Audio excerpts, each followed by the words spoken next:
होशियार means smart और intelligence होने से कहीं ज़्यादा मुश्किल है विनम्र होना।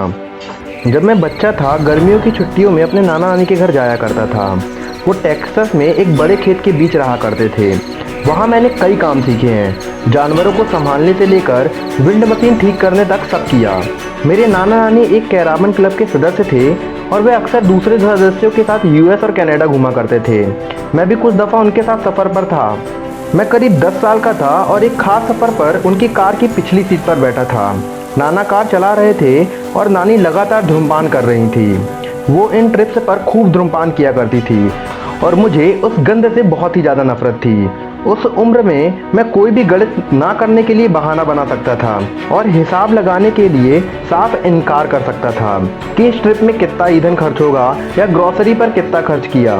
उन दिनों मैं स्मोकिंग से जुड़ा एक विज्ञापन सुना था जो कहता था कि सिगरेट का हर एक पफ आपकी ज़िंदगी से कुछ मिनट कम कर देता है। कुछ याद है कि शायद वो 2 मिनट का जिक्र करता था। मीन्स सिगरेट का हर एक पफ आपकी ज़िंदगी के 2 मिनट कम कर देता है। इस विज्ञापन के आधार पर मैंने अपनी नानी की ज़िंदगी का गणित जानना तय किया कि आखिर उनकी लाइफ के कितने मिनट कम हो गए हैं।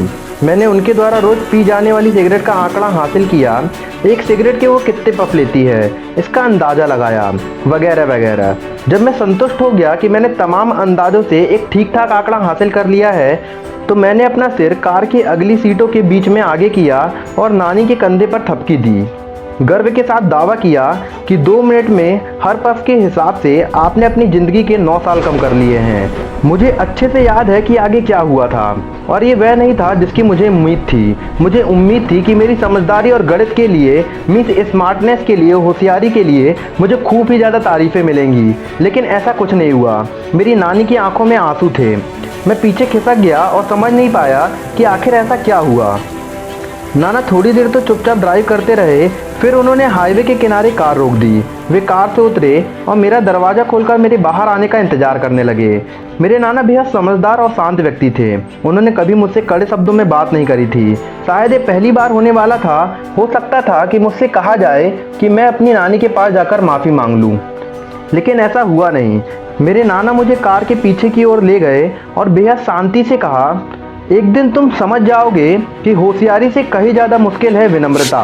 उस दिन मैंने समझा कि तोहफे और विकल्पों में फ़र्क होता है। समझदार, बुद्धिमान या होशियार होना तो एक गिफ्ट है, मीन्स एक तोहफा है, लेकिन विनम्रता एक विकल्प है जिसे हम खुद चॉइस करते हैं।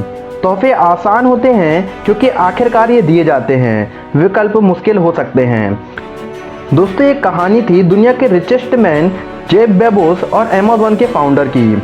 आई होप फ्रेंड्स आपको ये कहानी ज़रूर इंस्पायरिंग लगी होगी। और भी इसी तरह की कहानियाँ और स्पीच और बायोग्राफी के लिए बने रहिए मेरे साथ नेशन डायरी पर। वीडियो अच्छी लगी हो तो जाके चैनल को सब्सक्राइब कर लीजिए और बेल आइकन पे क्लिक कर लीजिएगा और हाँ, एक लाइक भी कर दीजिएगा। तो चलिए मिलते हैं कुछ ऐसी इंटरेस्टिंग वीडियो के साथ। तब तक के लिए जय हिंद।